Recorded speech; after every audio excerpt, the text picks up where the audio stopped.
அஸ்ஸலாமு அலைக்கும். வலைக்கம். நான் ஒரு 10-15 வருஷமாக இந்த வீட்டில் எழுதி முடிச்சிய. சரி. எங்களுக்கு ஒரு பள்ளி ஒன்று இல்லைங்க. நான் வீட்டில் தான் ஐங்கால தொழிலை மாஞ்ச மாத்தா தொழுது புள்ளைய கொட்டி விடுவோட. சரி.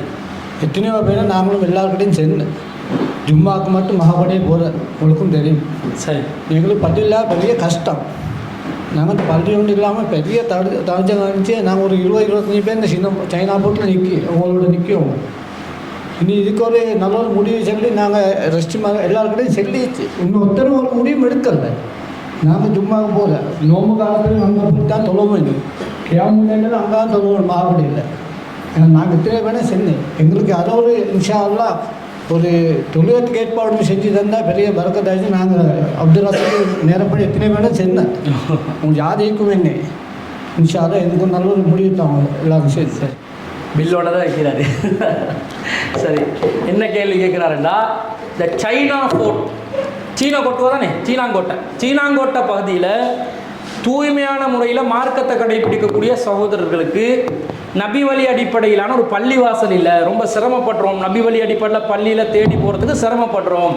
எங்களுக்கு என்ன ஒரு சுஜூத் இடம் அமைஞ்சிச்சேண்டா நாங்கள் நிம்மதியாக தொழுகை இபாதத்துகள் செய்கிறதோட மார்க்க பிரச்சாரத்தை செய்வோம். உங்களுக்கும் சொல்லி பார்க்கணும், நீங்களாம் பள்ளி கட்டி தர்ற மாதிரி இல்லை, கோரிக்கை வச்சு பார்க்குறோம், சரி வரலைன்றாரு. அதாவது நம்முடைய நிலைமை என்னன்னு சொன்னால், நாங்கள் ஒரு சிலோன் தௌஹீதமாக தலைமையகம், நாமளே வாடகைக்கு தான் ஓட்டி கொண்டு இருக்கிறோம். நமக்கே சொந்த இடம் இல்லை. ஆரம்பத்தில் நாங்கள் பயணித்த அமைப்புகளில் சொந்த இடமெல்லாம் நாங்கள் இருந்துச்சு, மக்கள் மத்தியில் வசூல் செய்யப்பட்டுச்சு, நிறைய பொருளாதாரங்களை திரட்டி சொந்தமாக இடமெல்லாம் எடுத்தோம். ஆனால் தற்போது நாங்கள் இருக்கக்கூடிய நிலை திரும்பவும் ஆரம்ப நிலை தான். 80களில் எப்படி தௌஹீத் இருந்துச்சோ அந்த மாதிரி ஒரு சூழ்நிலை தான் நாங்கள் தலைமையகமும் இருக்கிறோம். நாங்கள் வாடகைக்கு ஒரு இடத்த தான் கொழும்பில் வச்சுருக்கிறோம், ஒரு தலைமையகமாக பயன்படுத்துகிறோம். ஆனால் என்ன விஷயம் என்று கேட்டால், ஒரு பள்ளிவாசலில் நடக்க வேண்டிய காரியத்தை விட அதிகமான பணிகள் அந்த இடத்துல செய்கிறோம். அப்போ நமக்கு ஒரு தொழுமிடம் அமைக்கணும் என்று சொன்னால், அந்த தொழுமிடத்தை அமைத்து கொள்வதற்கு சொந்தமாகவே ஒரு இடம் இருக்கணும் என்ற தேவைப்பாடெல்லாம் கிடையாது. சொந்தமாக ஒரு இடம் இல்லாவிட்டால் நம்முடைய நோக்கம் என்ன? நபி வழி அடிப்படையில் எங்களுக்கு தொழுகத்துக்குரிய அந்த இடம் அமையணும். அதை நாங்கள் ஏற்பாடு செய்வதற்கு சொந்தமாக வசதி இல்லையா, வாடகைக்காவது ஒரு இடத்தை நாங்கள் முயற்சி செய்தால் கண்டிப்பாக எடுத்துக்கொள்ளலாம். அதே நேரத்தில் சொந்தமாக அமைத்து கொள்வதற்கு காணி பூமி வாசல் இருந்துச்சுண்டா, நான் உங்கள் சகோதரர்களுக்கும் சொல்லியிருந்தேன், எஸ்டிமேட்டை தாங்க, எவ்வளோ செலவாகுது என்னென்ன. நான் பொக்கட்டால் தரப்போகிறது இல்லை, என்கிட்ட ஒரு சல்லி இல்லை. ஆனால் இந்த பள்ளிவாசல் விஷயங்களில் யார் ஆர்வமாக இருக்கிறாங்களோ அப்படிப்பட்ட சில சகோதரர்கள் நமக்கு தகவல் சொல்லியிருக்கலாம். பள்ளிவாசல் ஏதாவது கட்டுற விஷயம் வந்தால் கொஞ்சம் சொல்லுங்கள் என்று தகவல் சொல்லியிருப்பாங்க. இப்போ இந்த டைமில் அட் த மூமெண்ட் அப்படி பெண்டிங் தகவல் ஒன்றும் இல்லை.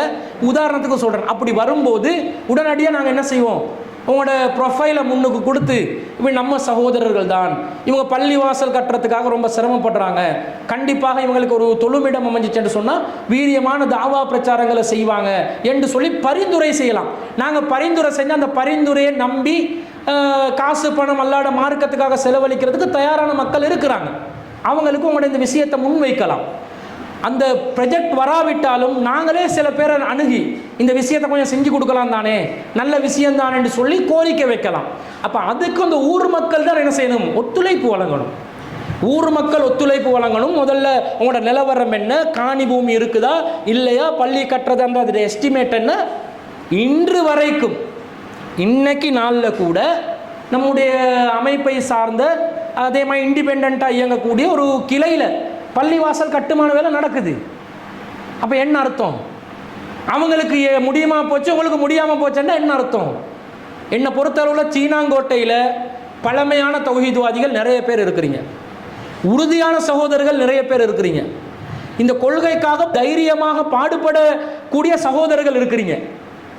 எது இல்லை தெரியுமா, டீம் ஒர்க் பத்தலை, ஆளால் பிஸி ஆகிட்டீங்க. ஒவ்வொருத்தர் வெளிநாட்டுக்கு போகிறதும் வாரதும், கல் வியாபாரத்தில் ஈடுபடுறதும், அல்லது அவங்களோட பிஸி ஷெட்யூல், தொழிலை பார்க்க தானே வேணும், அது பிஸி ஷெட்யூலுக்குள்ளே போயிட்டோம். அதை நீங்கள் பழையபடி என்ன செய்யுங்க, திரும்ப வந்து பாலிஷ் பண்ணி, இல்லை நாங்கள் இதுக்காக நாங்கள் எப்படி எங்களோட சொந்த தொழிலுக்காக எப்படி நாங்கள் பாடுபடுறோமோ நேரம் ஒதுக்குறோமோ அதை விட அதிகமான அளவுக்கு இந்த அல்லாட மார்க்கத்துக்காக நாங்கள் நேரம் ஒதுக்கணும். நான் இந்த உலக காரிய விஷயத்தில் என்ன முற்படுத்துறதுக்காக வேண்டி சொல்லலை, நான் ஏற்படுத்தி கொண்ட என்னுடைய கல்வி தகமைக்கு இந்த ஃபீல்டு எனக்குரிய ஃபீல்டே இல்லை. நான் தொழிலில் ஈடுபட்டணும், நான் ப்ரொஃபஷனலாக காசு பணம் சம்பாதிக்க வேண்டிய ஒரு ஆள். நான் இதில் வந்து என்னுடைய நேர காலங்களை முடக்கி கொண்டு இருக்கிறேன். காரணம் என்ன? இந்த மார்க்க பணிகளுக்காக நாங்கள் யாராவது நேரம் ஒதுக்கித்தான் ஆகணும். நான் படித்த அந்த கேட்டகரியில் என்னுடைய குவாலிஃபிகேஷன்ஸில் நான் வேறு தொழில் செய்யலாம். அப்போ நாங்கள் என்ன நினைக்கிறோம்? இல்லை, இதை விட என்னுடைய மறுமை வாழ்க்கை முக்கியம். இங்கே ப்ரொஃபஷனாக நாங்கள் சம்பாதிக்கிறத விட ஆகிரத்துக்காக சம்பாதிக்கிறது முக்கியம். அதுக்காக வர சிரமங்களை நாங்கள் முகம் கொடுத்து கொள்வோம் என்று நாங்கள் நினைக்கிற மாதிரி நீங்களே நினைக்கின்றோம். நான் செய்யாதொன்று கூட உங்களுக்கு சொல்லலை. எதை நான் செஞ்சு கொண்டு இருக்கிறேனோ அதை நான் உங்களுக்கு செய்ய சொல்கிறேன். அதனால் நீங்கள் முன் வாங்க, அந்த களத்தை சரியாக அமைச்சுக்கோங்க, மசூரா பண்ணுங்க. ஒரு மசூரா பண்ணினா உங்களோட சைடில் நடக்கிற ஒரு மைனஸாக பார்க்குறது திரும்ப அடுத்த தடவை எங்களை சந்திக்கும் போது தான் அந்த மசூரா ஞாபகத்துக்கு வருது. திரும்ப அடுத்த தடவை நம்மளை அங்கே காணியை பற்றி பேசினோம், பூமியை பற்றி பேசினோம், மர்க்கஸை பற்றி பேசினோன்னு திரும்ப ஒரு விசிட்டில் ஞாபகம் வருதே தவிர அடுத்த அப்டேட் போகுதில்லை. உயிரோட்டமான பணிகள் தான் ஒரு அடைவதற்குரிய அந்த வேலையை செய்யும், சாதனை படைக்கலாம். எனவே நீங்கள் முயற்சி செய்யுங்க. அல்லாஹ் தஆலா கண்டிப்பாக உங்களுக்கு உதவி செய்வான். எங்களுக்கு தலைமையால் தர்றதுக்கு இல்லை, என்ற தலைமைக்கே இல்லாத நிலை.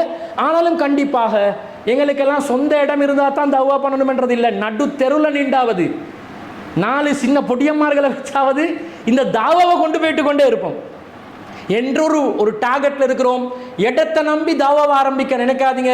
இடம் வந்தாலும் நாங்கள்லாம் வளமையாக நாங்கள் காண்ற சுண்ணத்தான வழிமுறை என்னன்னு சொன்னால், அதுக்கு பிறகு தூணை பார்த்து ரசித்து கொண்டு இருப்பான். இந்த தூணுக்கு டெராசோ பிடிப்போமா, டைல்ஸ் பிடிப்போமா, டிசைன் கம்பி போடுவோமா, இதிலே நேரம். லைட்டு போடணுமே, ஃபேன் எந்த டிசைனை பொறுத்து, ஏசி போடுறதா, பள்ளிக்கு காப்பட் பூல் காப்பட் போடுறதா, சவுதி காப்பட் போடுறதா, மைக்கு அப்படி இருக்கணும், இதிலே கவனம் போகுது. அதனால் மறுக்க அமையாமல் நீங்களா வேற கஷ்டப்பட்டு சிரமப்பட்டு தொழுமிடங்களை தேடி போயிட்டு தொழுதாலும் பரவாயில்லை, தாவாவை ஆரம்பிங்க.